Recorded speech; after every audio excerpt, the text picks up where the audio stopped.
नमस्कार दोस्तों, जय माता दी, जय माता रानी जी की। प्रिय भक्तों, इस बार की शारदीय नवरात्रि पूरे 9 दिन की होगी। ना एक भी दिन कम, ना एक भी दिन ज्यादा। दोस्तों, शारदीय नवरात्रि के दौरान माता दुर्गा जी स्वर्ग से धरती पर वास करने आती है।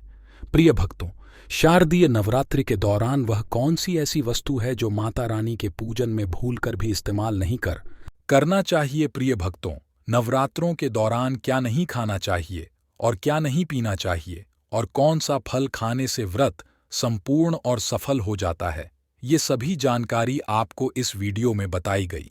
बस आप वीडियो को अंत तक देखिएगा। नवरात्रि का महापर्व बहुत ही शुभ और मंगलकारी माना जाता है। नवरात्रि के पूरे 9 दिन की हर घड़ी, हर पल गंगा जल की हर एक बूंद की तरह पवित्र माने जाते हैं। यह शुभ समय भक्तों के जीवन में खुशियों की सौगात लेकर आता है। दोस्तों, हमारे चैनल को सब्सक्राइब जरूर करें और वीडियो को लाइक जरूर करें। आइए वीडियो शुरू करते हैं। दोस्तों, आपको बता दें, 2023 में इस साल मां दुर्गा हाथी पर सवार होकर पृथ्वी लोक में पधारेंगी। शास्त्रों में वर्णित है तथा मान्यताओं के अनुसार अगर शारदीय नवरात्रि पर यदि माता दुर्गा का आगमन उनके वाहन सिंह पर नहीं बल्कि हाथी पर होगा, तो मान्यता है कि माता दुर्गा का हाथी पर सवार होकर आना बहुत ही शुभ और कल्याणकारी माना जाता है। जीवन सुखमय हो जाता है। भक्ति का भरपूर लाभ भक्तजनों को मिलता है। दोस्तों, इस बार नवरात्रि पूरे 9 दिनों तक मनाई जाएगी। एक भी नहीं, पूरे 9 दिनों तक मनाई जाएगी। मां शेरावाली की विशेष रूप से पूजा आराधना की जाएगी। शारदीय नवरात्रि का महापर्व इस बार 2023 में 15 अक्टूबर दिन रविवार से शुरू होकर 23 अक्टूबर सोमवार के दिन समाप्त होंगे। ऐसे में शारदीय नवरात्रि पर माता दुर्गा की कृपा पाने के लिए कलश स्थापना का शुभ मुहूर्त है। 15 अक्टूबर को दिन में 11:46 दोपहर 12:30 बजे तक कलश स्थापना का शुभ मुहूर्त रहेगा। महाव्रत में की गई पूजा बहुत ही शुभ मानी जाती है। इससे समस्त देवी देवताओं की कृपा प्राप्त होती है और पूजा पाठ का फल कई लाख गुना प्राप्त होता है। उसके घर में मां वैष्णो का होगा आगमन, माता लक्ष्मी का होगा वास। मां शेरावाली आपकी झोली खुशियों से भर देंगी। दोस्तों, नवरात्रि के दिन से जरूर खाना चाहिए ये चीजें। शास्त्रों में बताया जाता है कि भगवान के भोग में सेब आदि जरूर अर्पित किया जाता है। अगर आपका व्रत है तो आपको केला, पपीता, तरबूज और मीठा अंगूर जरूर खाना चाहिए। इन फलों से ऊर्जा मिलती है जो व्रत रखता है और व्रत संपूर्ण हो जाता है।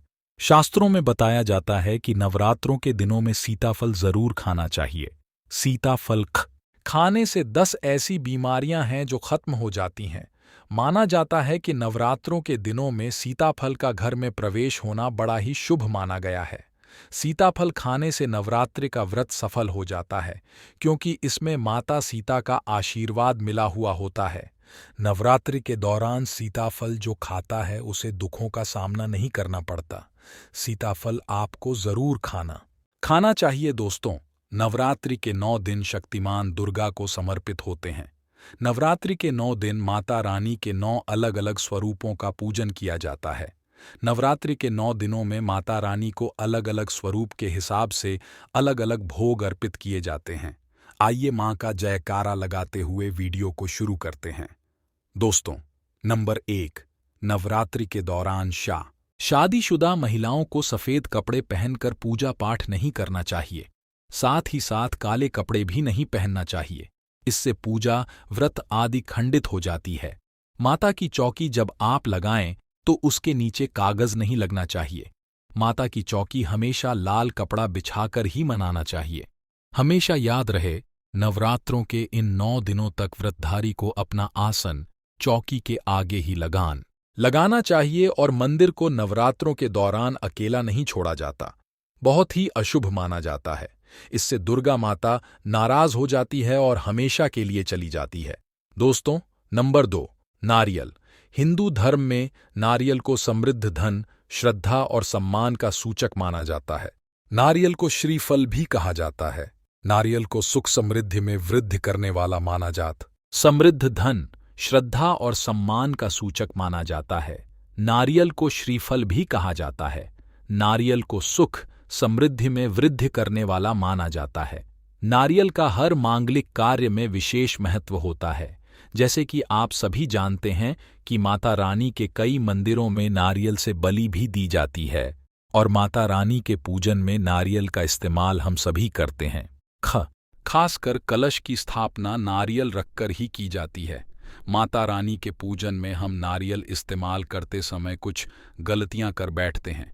दोस्तों, नारियल कई प्रकार के होते हैं, एक हरा दूसरा सूखा, जिसके अंदर पानी होता है। जिस नारियल के अंदर पानी होता है, माता रानी के पूजन में सदैव पानी वाला और जटा वाला नारियल ही इस्तेमाल करें।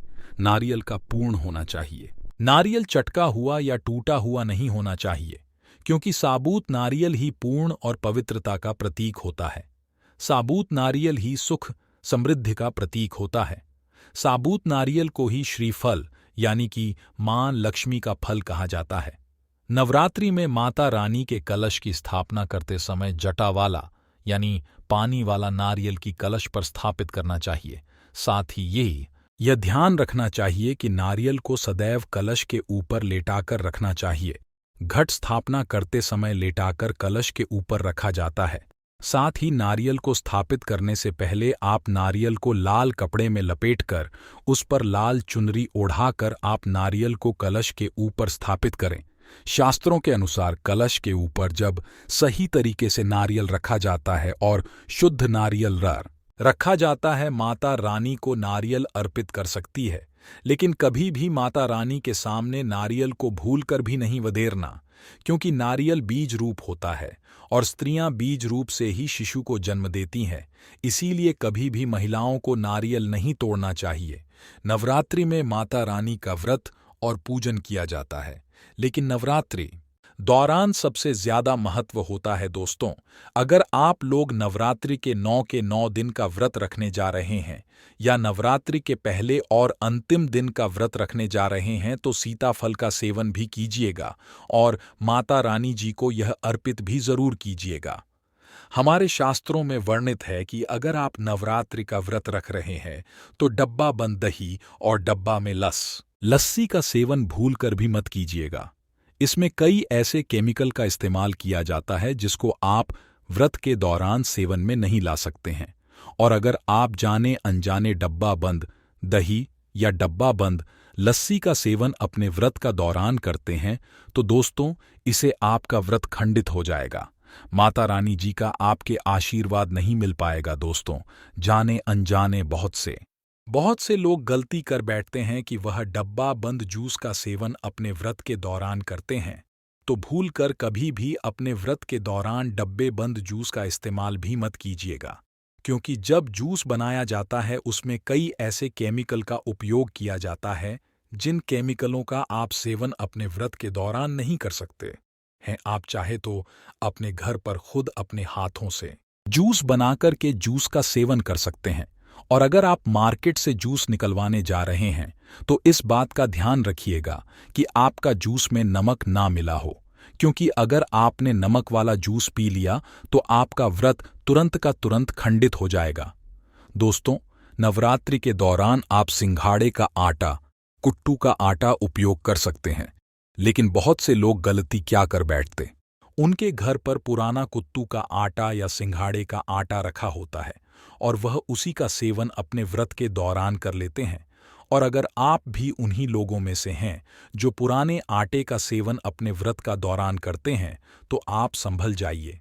देखिए होता क्या, जब भी आटा काफी दिनों तक रखा रहता है उसमें छोटे छोटे ऐसे कीड़े पड़ जाते हैं जो हमें दिखाई नहीं देते हैं। तो आपको बस यही गलती नहीं करनी है कि पुराने आटे का सेवन नहीं करना है, क्योंकि जो पुराने आटे में कीड़े पड़ जाते हैं अगर आपने उनका सेवन कर लिया तो एक तरीके से आप मांसाहार का सेवन कर लेते हैं। और मांसाहार का सेवन करने के बाद न केवल माता रानी जी आपसे रुष्ट हो जाएंगे बल्कि आपका व्रत तुरंत खंडित हो जाएगा। आपके व्रत से जो आपको लाभ मिलने वाला था वह लाभ आपको नहीं मिल पाएगा। देखिए, नवरात्रि के दौरान आप दही खा सकते हैं, लस्सी का सेवन कर सकते हैं, दूध पी सकते हैं, चाय पी सकते हैं। बस आपको इस बात का ध्यान रखना होगा, नवरात्रि के दौरान कभी भी भरपेट करके कुछ खाएगा मत, क्योंकि हम आपको वीडियो की शुरुआत में बता चुके हैं, जिस व्रत में तपस्या ना हो, जिस व्रत में संघर्ष ना हो, उसे व्रत का पलट करके व्यक्ति को लाभ नहीं मिल सकता है। तो आप लोग इस बात का ध्यान रखिएगा, व्रत के दौरान आप कुछ भी खा रहे हो, बस इतना खाएगा कि आपका काम चल जाए, पूरा दिन आपका निकल जाए, पेट भर करके मत खाइएगा। देखिए दोस्तों, नवरात्रि के 9 दिन माता रानी जी के 9 अलग स्वरूपों की पूजा पाठ की जाती है। आप बहुत से लोग गलती क्या कर बैठते हैं कि वह लगातार 9 दिन माता रानी जी को एक ही तरीके के फल अर्पित करते हैं। तो आपको इस बात का ध्यान रखना होगा कि अगर आप नवरात्रि के 9 दिन का व्रत रखने जा रहे हैं, तो माता रानी जी को 9 अलग-अलग तरीके के फल आपको अर्पित करना होगा, और वह भी ऐसे नहीं अर्पित करना होगा।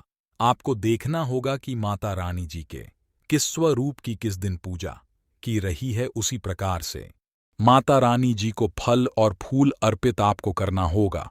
और अगर आप लोग अपने नवरात्रि के 9 दिन के व्रत में माता रानी जी के 9 अलग-अलग स्वरूपों को अलग-अलग प्रकार के फल और फूल शास्त्रों के अनुसार अर्पित करेंगे, तो इससे आपको माता रानी जी के 9 अलग-अलग स्वरूपों को वह वरदान और वह आशीर्वाद मिलेगा, जिसके बाद आपके जीवन की समस्त प्रकार की परेशानी दिक्कतें समस्याएं हमेशा के लिए आपसे दूर चले जाएंगे, बल्कि माता रानी के आशीर्वाद से आपके जीवन में आपको धन सुख वैभव ऐश्वर्य की प्राप्ति होगी। आपके जीवन में बहुत ही उन्नति करेंगे, आप बहुत आगे जाएंगे। तो दोस्तों, इस वीडियो को लाइक करना मत भूलिएगा। प्रिय भक्तों, आज के वीडियो में बस इतना ही दोस्तों। वीडियो दी गई जानकारी अगर आपको अच्छा लगा हो तो वीडियो को लाइक करें, कमेंट करें, चैनल को सब्सक्राइब करें और कमेंट सेक्शन में जय मां लक्ष्मी, जय माता वैष्णो देवी, हर हर महादेव, जय श्री कृष्णा, राधे राधे दोस्तों जरूर लिखिए। इस वीडियो को अन्य भक्तों के साथ शेयर जरूर करें। धन्यवाद।